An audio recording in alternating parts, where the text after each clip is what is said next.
Okay, it looks like I am live. Hello, everyone. It's Mondays with Amanda. So good to see you. I am going to get my stuff up here. So, as you're coming in live, I want you to tell me the name of your favorite flower. So, in the comments below, put in your favorite flower. I want to know what that is, and let me know who's here with me today. Okay, so I actually have a new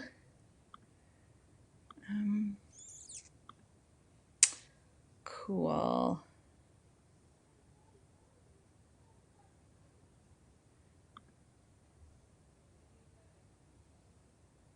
Okay, awesome. I'm going to look onto my Facebook page here. So good to see everyone.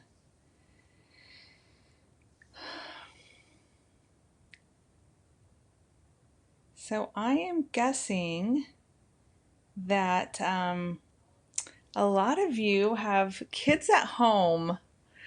We're at home and well, I already homeschool, so my kids are always here. So that's not a big thing for me, but it's probably new for a lot of people to be at home with their kids. And so I hope you're doing well. I hope you have the things that you need. I know probably put a wrench in the schedule and everything that's going on in your lives, but I've seen so much goodness between people and service that it's actually warmed my heart.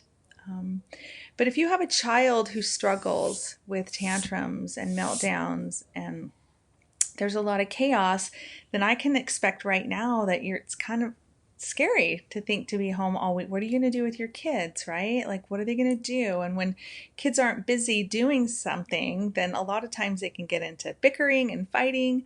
So I'm just thinking about you, and I'm hoping today's subject will be a benefit to you. And I'm really excited to share it with you. And I'm working on putting together a little bit of a program so that this is just one of the initial steps to help you really be that parent that you want to be, that your child needs you to be, because your child's not broken.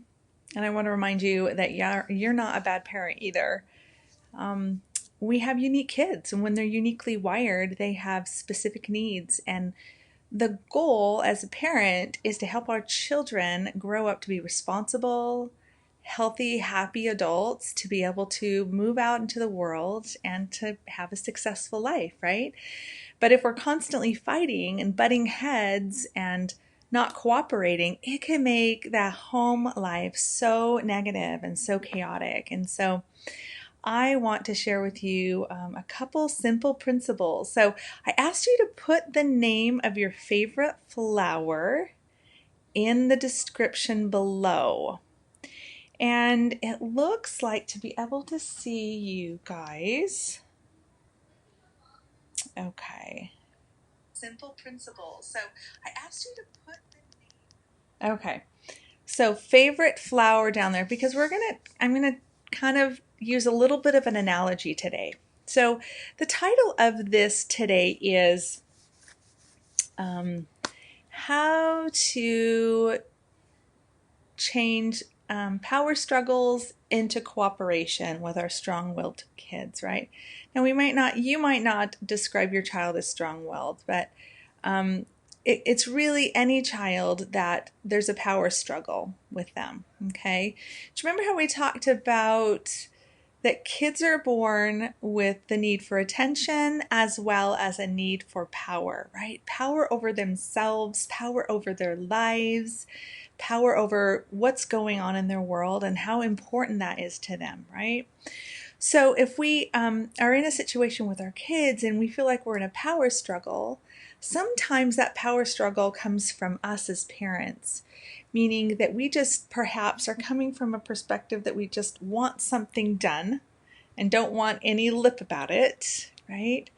And if that child has their own opinions or maybe even their own idea of what they wanted to be doing right then, it might turn into a power struggle. Okay, so I want to give you some clues on how to transform those power struggles. What it is that you can do as a parent to help your child be more cooperative, right? Because that's a life skill that's super important. When you are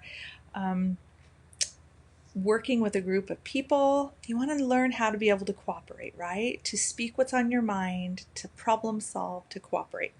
All right, so as you know, I'm a big believer of looking at ourselves as parents as kind of foundational for the relationship and what's going on with our kids. Okay, so when you get yourself into a situation that there's a power struggle, I want you the first step is I want you to push pause. All right, especially if things are escalating. Okay, so maybe it's something more than a power struggle. Maybe your child's having a tantrum, or maybe they are, for the umpteenth million time, they don't want to get ready for school, or they don't want to do their chores.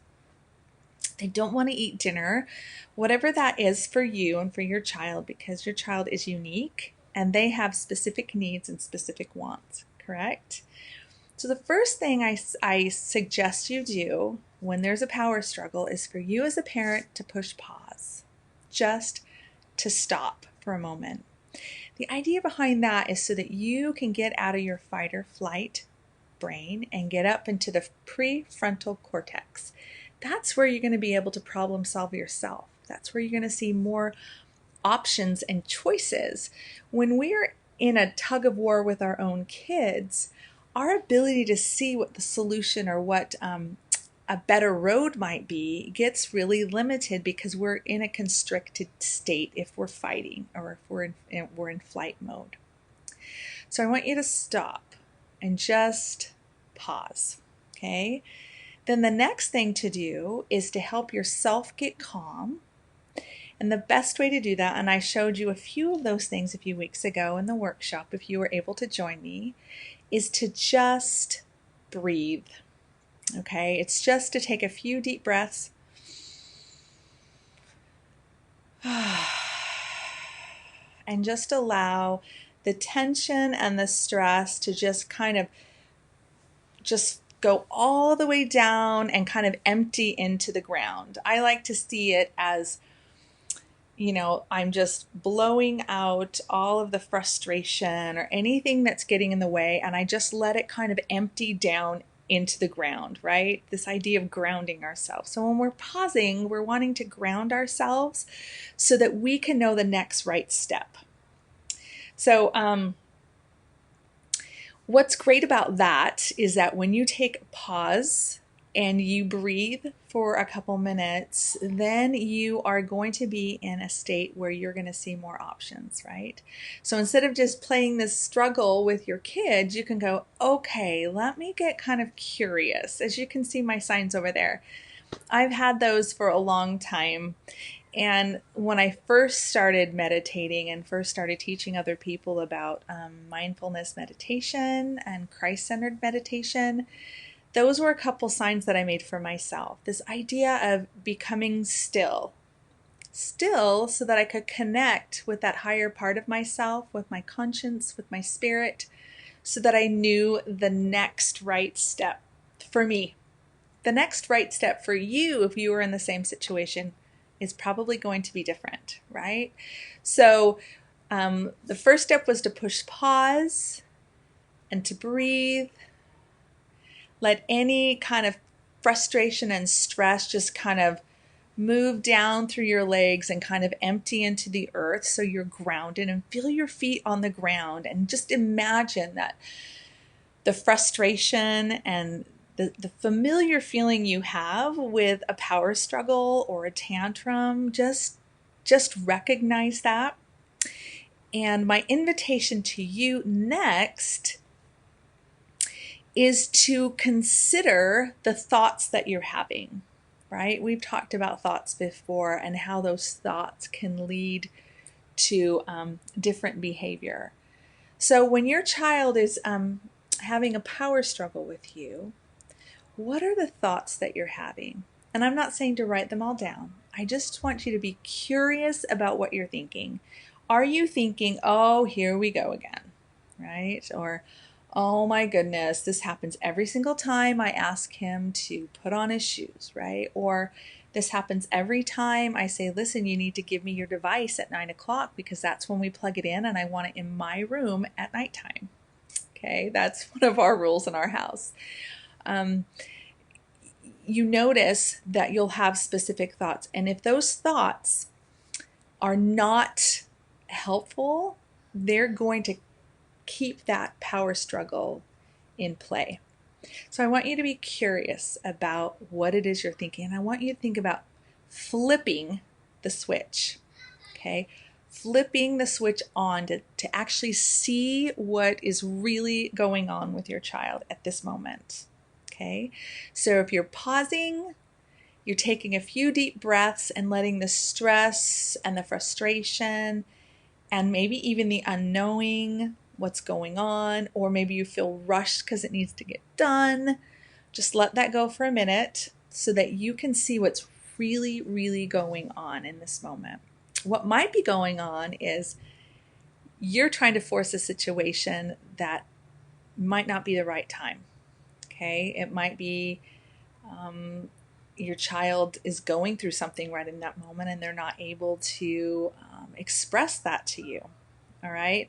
So you want to think about, okay, what am I thinking about my child? And then get curious about your child. So what is going on? I have used this for years. My oldest is 24, and I have been a huge proponent of what some people would say peaceful parenting or positive parenting. But my main goal was to truly understand what they're going through and to connect with them. But if I have thoughts about them or the situation that are getting in the way, that are causing conflict, then I need to learn how to flip that switch so that I can kind of reframe what's going on. So instead of my kids are driving me nuts or my kid never helps me, right? It might flip to my child needs help expressing themselves, right? Or my child's asking for help. So what we're looking for is to see what's really going on. Now, oftentimes when you're in the heat of something, it's hard to have that conversation. So you might just have to wait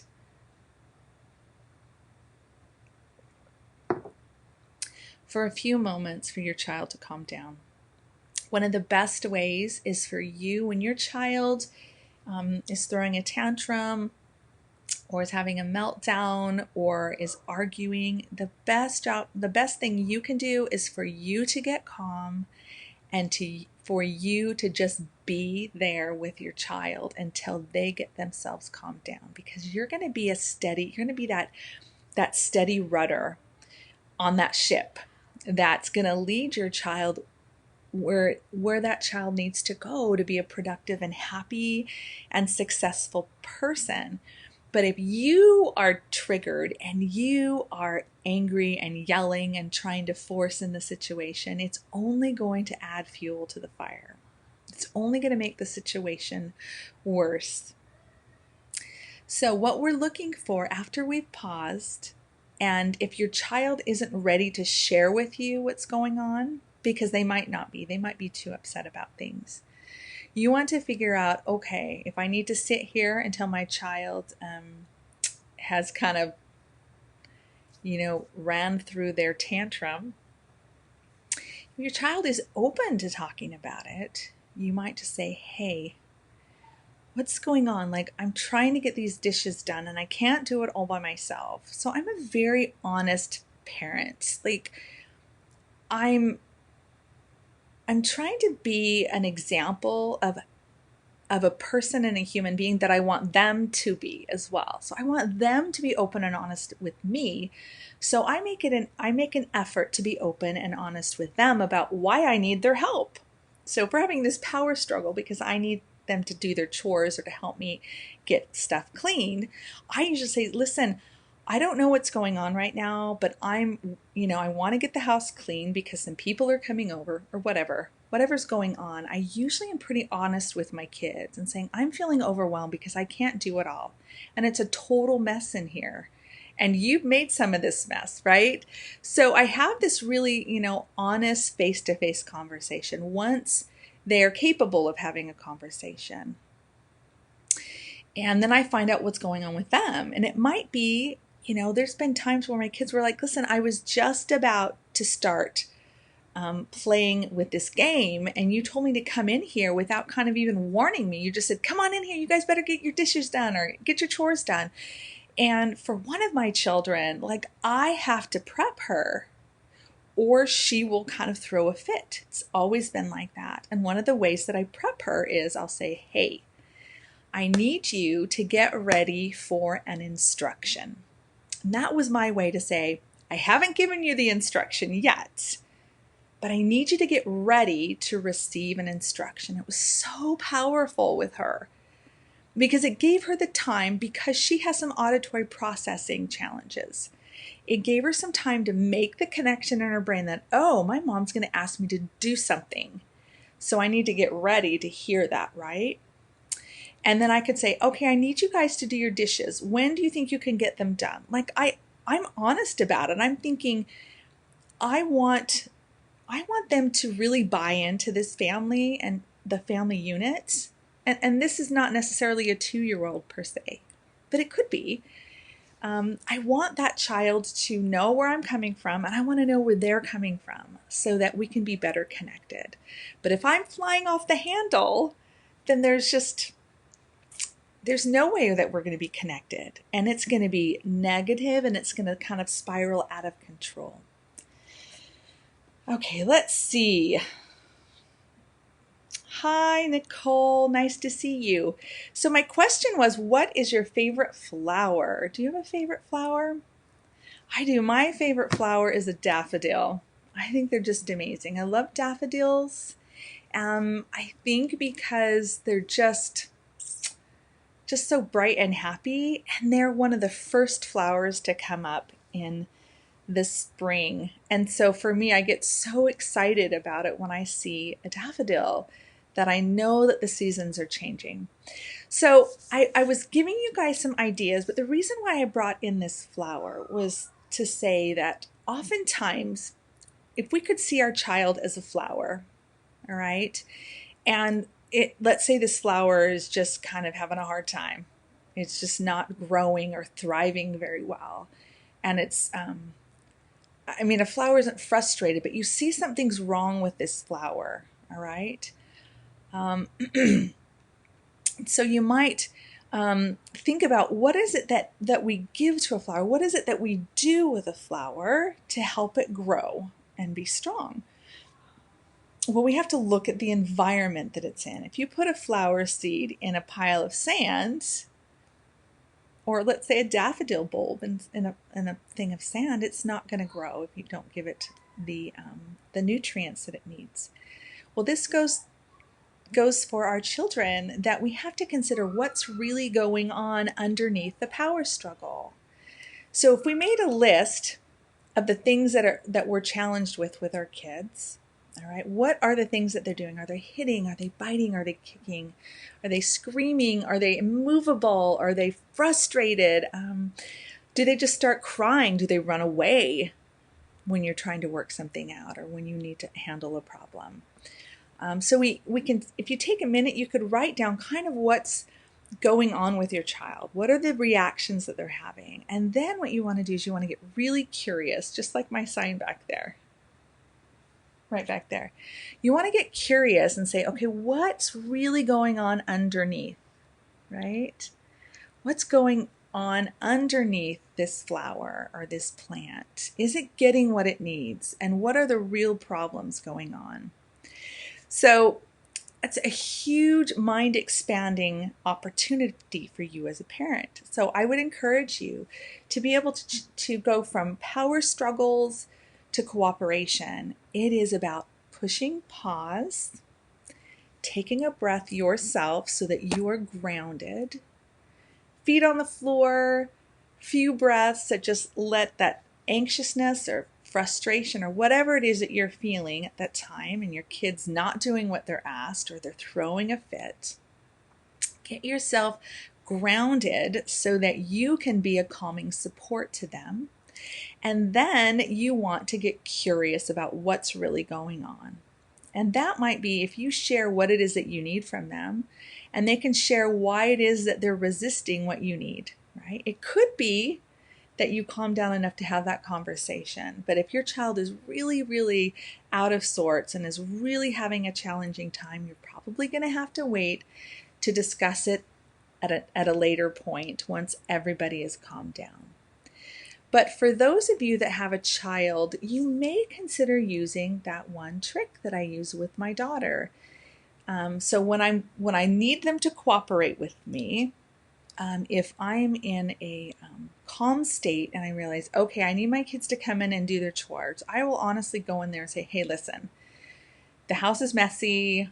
I'm feeling anxious. I'd really like to get this house clean. I can't do it by myself. Would you be willing to come in and help do your chores? And I actually have a real conversation with them. And they're honestly capable of sharing with me what's going on. And almost all of the time, now my kids are older, right? They'll be like, yeah, what do you need to do? How much longer do you need to finish your chores so you can come, or finish what you're doing so you can come in and help me? Like, I'll have a conversation like that with my kids because I feel like it's a respectful conversation. I'm not a permissive parent. Like, I don't let my kids just do whatever. Like, they're expected to learn how to work hard, to be responsible, to be kind, to stretch themselves. But I'm also, I also want them to know that I'm a human being and I'm trying to figure out this parenting thing as well. All right. So I've got a relationship with my kids where I can have a conversation. If you don't have that with your child at this point, or they're young, it could help for you to say, hey, Billy, I need you to get ready for an instruction because I need you to help me with something and I need you to get ready. What do you need to finish so that you can help me with something, right? It's just kind of prepping them so you don't actually have to have that power struggle, all right? Now, I forget this all the time, but with my one daughter, it was imperative because of her auditory processing challenges. I use another one that is, I would say to her, okay, I need you to get ready for a no answer. Like, I didn't say no yet, so they asked me to do something, but then I said, I would say, I need you to get ready for a no answer. And it worked like a charm with my daughter. My daughter that really I got into all of this for. It's because of her dyslexia, her behavior challenges, her focus, and her auditory processing. Like, I had to give her time to process that information. It's super powerful. So that's what I have for you. I don't want to go too long on it, and I will post a few things today so you can see the points that I talked about from transforming those power struggles into cooperation, and the importance it is for you as the parent to get to push pause, to breathe instead of just reacting with your child. It's so easy to react. Oh my goodness. A week ago last Monday, I was a mess. Like, I reacted all day long. I felt like there was emotional carnage everywhere. And I was like, I can't do this. Like, I need to get myself together. And sometimes we just have bad days like that. And so I'm working at getting better every single day. And that's why I do what I do. I know there's other amazing parents out there that want to learn some of these skills so that they can have a strong relationship with their kids, so that their kids can grow up, reach their potential, they can be happy, and the home can thrive. It can be a great place to live, and you can work through problems, and you can, go out to dinner as a family. You don't have to have a kid that throws a fit, and so you can't be in public where people you may feel are judging you or critiquing you. Like, you're not a bad parent. There's just some skills to learn, you as a parent, and then getting curious to understand what's really going on with my child. And straight out ask them, what is going on? What is it that you need? Because I need your help with this X, Y, or Z. Or you need to get your homework done, right? What is it that's going on? And it might be that your child hasn't gotten enough sleep, or your child needs some food. It could be that something happened at school. And until you're connected and it feels safe enough to communicate, they might not want to tell you what's really going on. Or they might not actually have the words to express the fear that they're feeling about something. So we might have to do a little detective work to figure out what's going on. But at that place, you are getting still, and then you're going to be curious. You want to stay curious about it. So instead of just going like, my kids are always they never do what I say, or my kid's throwing a fit again, right? Well, it's not about you. When my kid's having a hard day, it's not about me. When anybody else is having a bad day, it's not about me. It's about them. So if I can flip my thoughts on that, and I can go, okay, he's not giving me a hard time. My child's having a hard time. That can change everything for you in that interaction with your child. So unless there's somebody that has any questions, I think Nicole's still watching. Do you have any questions out there? I will be happy to answer them. But otherwise, I think I'm going to hop off soon, so this wasn't too long. I'd love to hear your feedback. Do put down in the bottom #replay if you watch this, so I know who's seen it. Ask any question you have about what I talked about today, and let me know if there's something that's unclear or you need a better explanation about. I also want you to know that if you have any questions overall, if you just put in #AskAmanda with that hashtag, I'll be able to know what questions you might have, and I could answer them on a live if you'd like. But that's all for today. It's beautiful where I am right now, and I hope that you are all doing well, that your kids are well, and that if power struggles come up today, that you'll remember to push pause, mama and daddy, just breathe. Consider what you're thinking about your child, because if you're thinking something negative about your child, right, and you're like, oh, they're such a booger all the time, right? If you're thinking that, it's going to be really hard to be able to communicate with them where they feel safe. So you need to flip your thoughts. You need to consider, my child's not just trying to isn't trying to give me a hard time or is always being a jerk, right? It's like my child's asking for help, because all behavior is communication, right? We talked about how all feelings and emotions that kids have come from either a need being met or a need that's not met.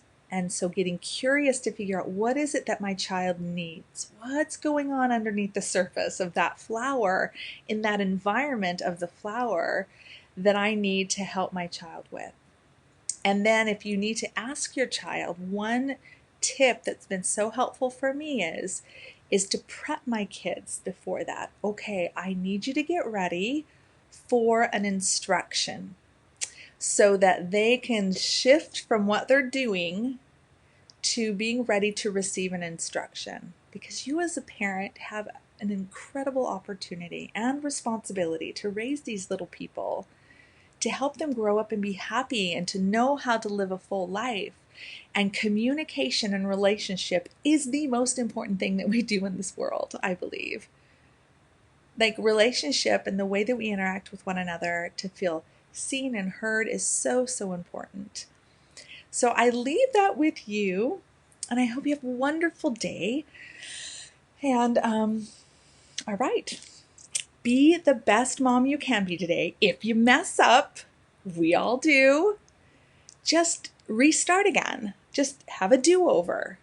And remember that when it gets tension-filled, then to just push pause and to breathe. And this is a lifelong journey, so let's help you move down to the next step, and so you can have the relationship with your child that you really, really want to have. All right, well, I will talk to you soon. Have a great day. Bye.